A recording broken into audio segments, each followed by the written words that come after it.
여러분, 우리는 지난 주일 교회를 지키는 성도라는 제목으로 말씀의 은혜를 함께 나누었습니다. 그 말씀에 이어서 우리가 교회를 지키는 성도로서 다시 한 번 더 무엇이 더 필요하고 우리가 어떻게 말씀으로 일어서야 되는지, 말씀으로 우리가 어떻게 교회가 하나가 되어야 되는지 오늘 그 두 번째 시간을 가지고자 합니다. 우리는 하나님께서 우리 교회 공동체 안에 두신 그 이유가 분명히 있습니다. 그것은 단지 예배자로 예배만 듣고 은혜만 받기 위한 것이 아니고요. 교회가 하나 될 수 있도록 우리는 교회를 지키고 세우는 데 대한 책임이 우리 가운데 있다는 것입니다. 우리는 교회를 지키는 성도가 되기 위해서 세 가지를 지난주 말씀을 통해서 배웠습니다. 다들 기억나시죠? 첫 번째는 서로의 차이보다 무엇을요? 서로의 차이보다 서로의 공통점을 찾는다는 것. 두 번째는요, 우리 교회가 완벽함을 추구하기보다 무엇을요? 은혜를 품는 교회가 되어야 된다는 것. 세 번째로는 비판보다 서로를 칭찬하고 격려를 선택하는 교회가 되어야 된다는 것을 우리는 배웠습니다. 그리고 그 책임을 실천하기 위해 우리는 겸손과 온유로 서로를 대하고 오래 참음과 사랑으로 연합하는 그러한 교회, 그러한 성도가 되어야 될 줄로 믿습니다. 교회를 지키는 것은 누군가의 책임이 아니고 나의 책임, 나의 사명인 줄로 믿습니다. 아멘. 그렇다면 교회를 지키는 성도는 교회 내에 어떤 요소를 피해야 할까요? 그리고 어떻게 하나됨을 또한 지켜야 할까요? 먼저 첫 번째로는요, 가십, 뒷담화라 그러잖아요. 가십을 조심해야 됩니다. 그런데 조심하는 차원이 아니에요. 가십을, 뒷담화를 싫어하는 교회가 되어야 합니다. 하나님도 가십을 싫어하세요. 잠언 20장 19절에서 말씀하십니다. 두루 다리며 한담하는 자는, 가십하는 자는 남의 비밀을 누설하나니 입술을 벌린 자를 사귀지 말라. 성경 단호하게 말씀하고 있죠. 가십하는 자를 사귀지 말라는 거예요.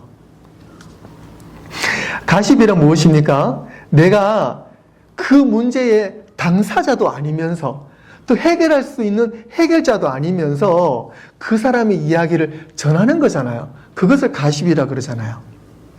많은 사람들이 가십을 퍼뜨리는 것이 잘못됐다는 것을 잘 알고 있어요. 그런데 사실은요, 듣는 사람도 똑같습니다. 안 들으면 그 사람이 가십할 수 있는 그 어떤 거리를 하나 줄이게 되는 거잖아요. 그런데 내가 그 가십하는 소리를 듣게 되면은요, 그 사람의 가십거리를 한 번 더 제공해주는 책임이 누구에게 있어요? 나에게 있다는 거예요. 그래서 듣는 것도 좋지 않습니다. 어떤 면에서는요, 이런 형상이에요. 누가 물건을 훔쳤어요? 그런데 그 훔친 물건을 우리에게 가져와서 그 훔친 물건으로 함께 쉐어하는 거예요. 그럴 수 있어요, 없어요? 그러면 안 되는 거예요. 예전에 제가 조지아에서 사역을 할 때, 그곳은 그 당시에요. 한 15, 16년 전이었죠. 그 조지아에서 여기보다는 조금 그 주택 가격이 좀 저렴했습니다. 그래서 지금은 좀 비싸요. 그 당시에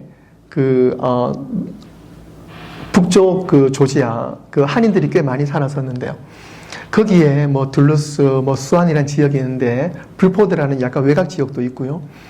그 약간 도심에서 벗어난 외곽 지역에 집을 알아봤는데 너무 주택 가격이 착한 거예요. 그래서 작은 싱글 같은 경우에도 한 15만 불, 그리고 타운하우스는 10만 불 초반에 살 수 있는 가격이어서 저희가 벌 수 있는 인컴으로도 조금 노력하면은 좀 아껴 쓰면은 집을 장만할 수 있겠다라는 어떤 그런 집 장만에 대한 부푼 꿈을 가지고 집을 좀 알아봤어요. 그래서 알아보니까 좀 10만 불 초반대인데 작은 집인데 집이 참 참하더라고요. 그래서 리어터와 함께 그 집을 알아보면서 집이 좀 괜찮은 것 같습니다. 좀 사실 낡은 부분이 많았어요. 그 사람들이 이제 집을 떠나면서 그렇게 뭐 단장을 하고 떠난 것이 아니라 좀 싸게 내놓은 이유가 있잖아요. 그래도 안에 보니까 뭐 여러 가지가 좀 고칠 부분들이 있어도 일단 집 가격이 착하니까 리어터에게 이 집이 좀 마음이 듭니다. 라고 그랬어요. 그러자 이제 이 리어터도 그러냐고 그러면서 함께 이제 집을 둘러보고 난 다음에 리어터가 하는 말이 이 집은 안 되겠습니다. 왜 그렇습니까? 집도 참하고 좀 고치고 치우면은 충분히 저희가 살만한 집 같은데요. 그런 말을 했는데 그 리어터가 하는 이야기가 그겁니다.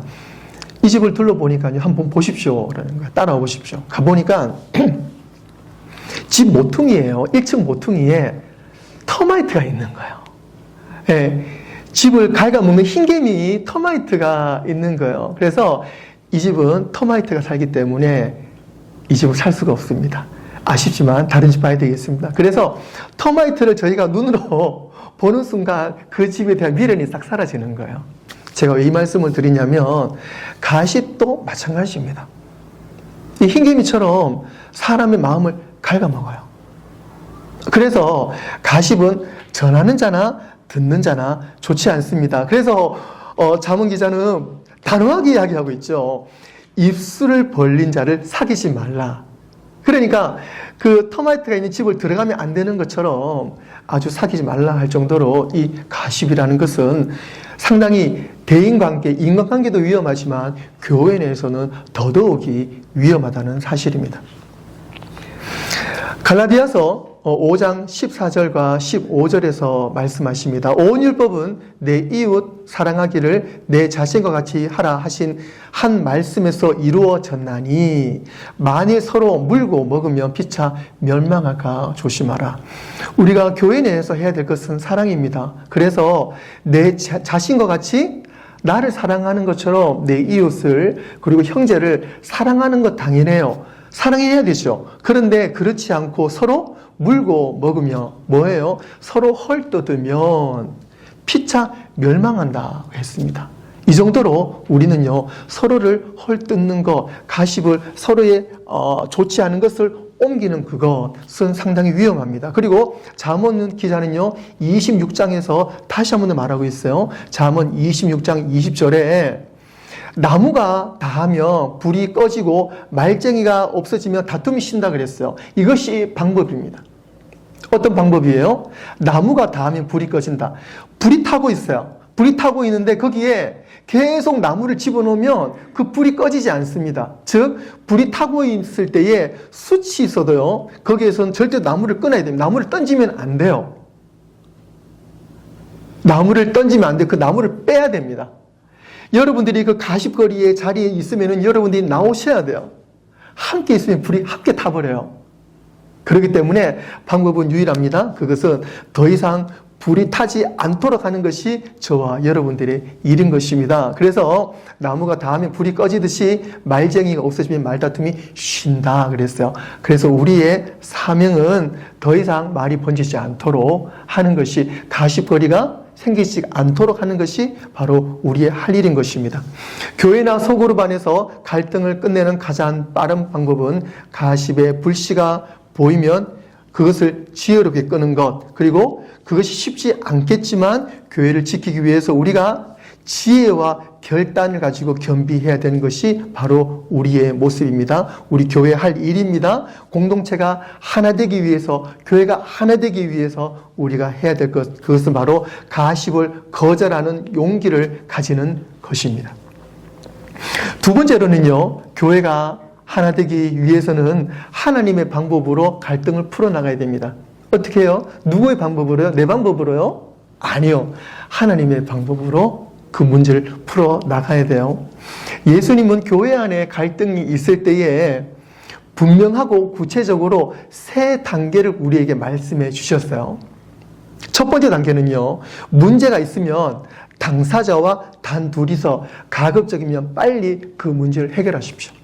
마태복음 18장 15절 말씀에 내 형제가 죄를 범하거든 가서 너와 그 사람과만 상대하여 권고하라. 만일 들으면 내가 내 형제를 얻는 것이다.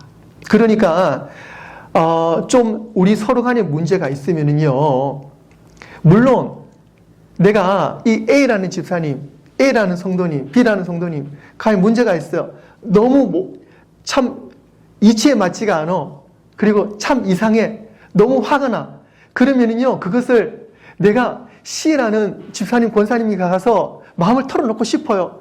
어쩜 내가 이분이 그럴 수가 있냐고 답답하고 풀어놓고 싶어요. 물론 그것이 상담이 될 수 있어요. 이 C라는 집사님, 권사님이 너무 훌륭하시기 때문에 그걸 다 듣고는 그래 기도하자 그러고 도와줄 수 있어요. 하지만 그 이전에 뭐예요? 그 이전에 어떤 나와 좀 관계가 좋지 않고 어려운 문제인 사람이 있으면 기도하고 그 사람과 먼저 1대1로 관계 회복을 위해서 노력하십시오. 그것이 첫 번째 단계예요. 하나님께서 도와주실 줄로 믿습니다. 아멘. 그런데 그래도 문제가 해결이 안 돼. 내가 좀 낮추고 내가 먼저 다가서서 그 사람 미안하다. 무엇이 문제인가 한번 잘 해결해 보자 라고 했는데도 그 사람이 마음을 돌리지 않아요. 그럴 때는요, 교회의 영적인 지도자를 찾아가십시오. 그래서 그 영적인 지도자를 모시고 함께 그 증인으로 삼으셔가지고 그 문제를 해결하시는 게 좋아요. 그 다음 말씀, 16절 말씀 함께 읽겠습니다. 시작. 만일 믿지 않거든 한두 사람을 데리고 와서 두세 증인의 입으로 말마다 확증하게 하라. 아멘. 그래서 우리는요, 교회에 영적인 지도자가 필요합니다. 그래서 믿음이 굳건한 영적인 지도자를 통해서 함께 그 문제를 풀어나갈 수 있도록 도움을 요청하십시오. 그런데 여기 중요한 게 있어요. 그 증인을 모시고 난 다음에 이 문제에 대해서 장로님, 이게 지금 이런 문제가 있는데 좀 도와주십시오. 그 장로님이 그래요. 어떤 문제가 있습니까? 같이 기도합시다. 그럴 때에 장로님, 이 문제가 제 말이 맞습니까? 이분 말이 맞습니까? 거기에 대고 누구의 말이 맞는지에 대해서 판단해달라고 그러면 안 돼요. 안 되고, 물론 내 입장에서는 상대가 참 못됐고 상대가 참 이기적이고 못난 부분이 있어도 그것이 내가 잘났다, 상대가 못났다, 그거는 상대도 마찬가지 그렇게 생각할 수 있거든요. 그런데 이것은 그렇게 문제를 풀어나가는 것이 아니고 그 영적인 지도자와 함께 그 문제를 하나님께 올려드리고 하나님의 은혜 가운데에 연합하는 것이 우리의 목적이에요. 그럴 때에 그 문제가 풀어져 나가는 거예요. 우리의 마음, 우리의 생각, 상대의 마음과 상대의 생각이 함께 기도하고 함께 그 문제를 풀어나가는, 서로의 긍정적으로 풀어나가는 그 단계 속에서 나의 잘못도 드러나게 되는 거고 상대의 잘못도 드러나면서 그것이 사실 문제가 큰 문제가 아니거든요. 서로의 작은 오해의 어떤 삐짐, 작은 욕심에서 그런 문제가 발생하는 거거든요. 그것을 우리는 믿음으로 이겨나가야 돼요. 두 번째 단계는요, 영적인 지도자를 통해서 그 문제를 함께 풀어나가는 거예요. 그래서 문제의 옳고 그름이 아니라 함께 그 문제를 통해서 연합하는 것이 우리의 목적입니다. 그럼에도 불구하고 문제가 해결이 안 된다? 그러면은요, 교회적으로 그 문제를 해결해 나가야 됩니다. 마태복음 18장 17절 말씀, 그 다음 말씀인데 우리 함께 읽겠습니다. 시작. 만일 그들의 말도 듣지 않거든 교회의 말하고 교회의 말도 듣지 않거든 이방인과 세리와 같이 여기라. 만약 끝까지 듣지 않는다면 예수님은 그 사람을 어떤 면에서는요, 이방인, 즉 불신자로 취급하라는 거야. 여기에는 그냥 배척하라 이 말씀이 아니고요, 불쌍히 여기라는 말입니다. 그전에는 어떻게 집사님이 그럴 수 있어요? 어떻게 그럴 수 있어요? 교회 다니는 사람이 그럴 수가 있어요. 우리가 신앙생활을 같이 몇 년을 같이 했는데 그럴 수가 있어요 라고 동등된 입장에서 좀 서운한 감정이 있었다면, 그럼에도 불구하고 이것이 관계가 잘 되지 않는다 그러면은요, 우리 마음에 이제 좀 완전히 좀 내려놓고 불쌍한 마음, 어떤 면에서는 새신자를 대하는 마음으로 그 영혼을 위해서 기도하고, 또 혹시 우리 교회가 함께 연합해서 그 문제를 해결할 수 있으면은 함께 교회적으로 해결한 부분이 좋습니다. 그래서 오늘 말씀처럼 우리 교회가 하나 되기 위해서는요, 어떤 문제가 발생했을 때에 우리는 첫 번째 개인적으로, 두 번째로는 영적인 지도자를 통해서 그렇게도 안 되면은 교회적으로 그 영혼을 불쌍히 여기며 함께 그 영혼을 위해서 기도하고 세워주는 것. 그것이 바로 우리 교회의 하나됨에 필요한 것입니다. 세 번째로는요, 교회가 하나됨을 지키기 위해서는 교회의 지도자를, 특히 영적인 지도자를 전적으로 신뢰하는 교회가 되어야 돼요. 이제 다음 주가 되면 이제 피택 장로님들께서 이제 액티브 장로님으로 이제 세워지시게 되는데요. 그러면 우리 교회가 이제 온전한 당회가 이루어지게 됩니다. 그래서 우리 교육자들과 우리 장로님들, 이제 영적인 지도자들이 이제 굳건하게 세워지게 되면 우리 성도님들이 전적인 신뢰로 우리 영적인 지도자들을 세워주셔야 돼요. 믿어주셔야 돼요. 그것이 바로 교회가 하나 되기 위한 원칙입니다. 히브리서 13장 17절에 말씀하십니다. 너희를 인도하는 자들에게 순종하고 복종하라. 그들은 너희 영혼을 위하여 경성하기를 자신들이 청산할 자인 것 같이 하느니라. 그들로 하여금 즐거움으로 이것을 하게 하고 근심으로 하게 하지 말라. 그렇지 않으면 너희에게 유익이 없느니라. 이해가 가시겠지만 쉬운 성경으로 보시면 좀 더 이해가 되거든요. 함께 읽어볼게요. 쉬운 성경으로 읽겠습니다. 시작! 여러분을 인도하는 지도자들에게 순종하고 그들의 권위를 존중하십시오. 그들은 여러분의 영혼을 책임진 자들이기에 여러분들을 주위에서 살피고 있습니다. 그들이 이 일을 괴로워하지 않고 즐거운 마음으로 할 수 있도록 해주십시오. 그들의 일을 힘들게 하는 것은 여러분에게 아무 도움이 되지 않습니다. 성경이 지금 분명히 증명하고 있습니다. 우리 장로님들 힘들게 하면 안 됩니다. 믿으십니까? 아멘. 장로님들 힘들게 하면 안 되고요. 우리 장로님이 힘들지 않고 즐거운 마음으로 교회를 섬길 수 있도록 여러분들이 장로님들 잘 도와주셔야 돼요. 그럴 때에 우리 교회가 정말 풍성한 교회, 그리고 성령 충만하고 날마다 기쁘고 정말 성령의 열매를 맺는 교회가 될 줄로 믿습니다. 사실 완벽한 지도자는 없습니다. 많은 분들이 저를 완벽하게 보시는 분들이 있는데요. 그렇지 않습니다. 그렇지 않아요. 저도 완벽하지 않습니다. 저를 보시고요.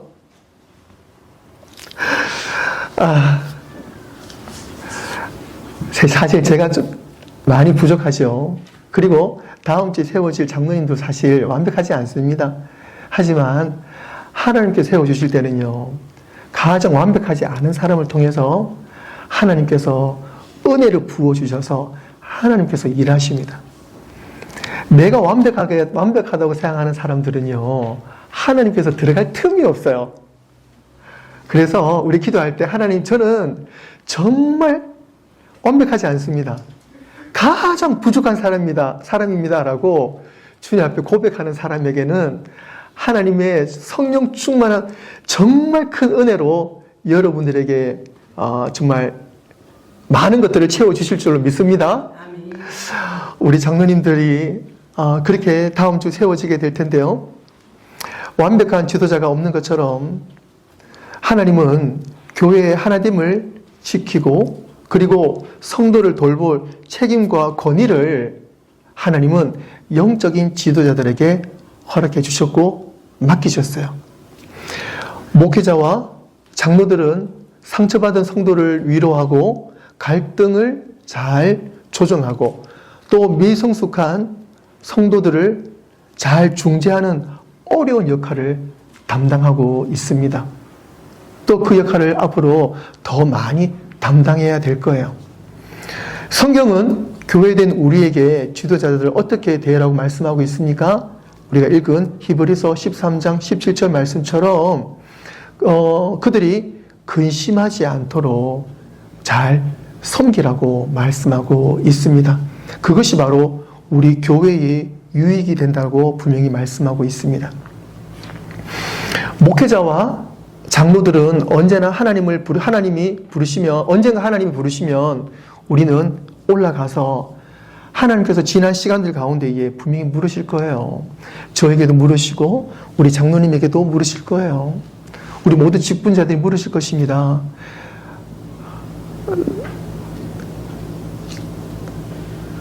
목사로서 직분 잘 감당하고 왔어? 우리 장로님들에게도 장로로서 직분 잘 감당하고 왔어? 라고 물으실 때 우리가 떳떳하게 말할 수 있어야 되잖아요. 내가 진짜 부끄러워서 얼굴을 숙이는 것이 아니라 겸손하게 제가 열심히 한다고 하긴 했는데 제가 많이 부족했죠 라고 적어도 그 정도는 말할 수 있어야 되잖아요. 또 마찬가지입니다. 우리 성도님들도 나중에 하나님 앞에 가서 분명히 물으실 거예요. 이렇게 물으시겠죠. 교회에서 목사님과 그리고 장로님들 잘 섬겼어? 교회가 하나되게 하기 위해서 영적인 지도자들을 잘 섬겼어? 라고 또 물으시겠지요. 그러면 제가 부족했지만 그래도 최선을 다해서 교회 우리 지도자들을 위해서 영적 리더십들을 제가 잘 섬겼습니다. 그래서 최선을 다했습니다. 부족했지만 섬겼습니다. 라고 그렇게 하나님과 좀 허심탄회하게 말할 수 있는 그런 열심, 그것이 또 이 시간에 저와 여러분들이 필요한 덕목이 아니겠어요? 그래서 우리는요, 영적인 지도자들 뿐만 아니고 우리 모든 평신도들이 서로가 협력해서 서로 도와주는 관계. 그럴 때에 우리 교회가 분명히 하나가 될 줄로 믿습니다. 말씀을 정리하겠습니다. 사랑하는 성도 여러분, 하나님께서는 우리에게 너무나 소중한 교회 공동체를 허락해 주셨습니다. 오늘 하나님께서 우리에게 버지니아 한빛교회를 허락해 주셨어요. 이게 얼마나 감사해요. 우리 모두는 교회를 사랑하고 지켜야 합니다. 교회는 다니는 것이 아니에요. 교회는 다니는 것이 아니고 교회는 우리가 지켜야 할 곳입니다. 우리가 지난주 그리고 오늘 중심 구절 에베소 4장 3절 말씀 한 번 더 보시겠습니다. 평안에 매는 줄로 성령이 하나 되게 하신 것을 힘써 지키라. 성령이 하나 되게 하신 것이 무엇입니까? 성령이 하나 되게 하신 것 바로 우리 교회 공동체입니다. 우리 교회 공동체를, 우리 교회를 어떻게 해요? 힘써 지키는 것이 오늘 저와 여러분의 사명이에요. 우리 교회를 통해서 세상에 나가서 예수 그리스도 이름을 증거해야 되는 것이 바로 오늘 저와 여러분들의 사명입니다. 그래서 오늘 말씀처럼 우리 교회 가운데에 가십을 거절하고 하나님의 방법으로 갈등을 해결하고 영적인 지도자들을 신뢰하는 교회가 우리 교회가 되어야 될 줄로 믿습니다. 그러한 교회가 건강한 교회입니다. 그 교회가 하나님께서 기뻐하시는 교회예요. 그 교회가 하나님께서 쓰시는 교회예요. 그 교회가 정말 하나님 보시기에 자랑할 만한 교회예요. 그 교회가 오늘 우리 교회가 된 줄로 믿습니다. 아멘. 우리 버지니 한빛교회가 이런 모습으로 세워지고 하나님께서 기뻐하시는 진정한 사랑의 연합 교회 공동체로 세워지기를 주님의 이름으로 축원합니다. 기도하겠습니다.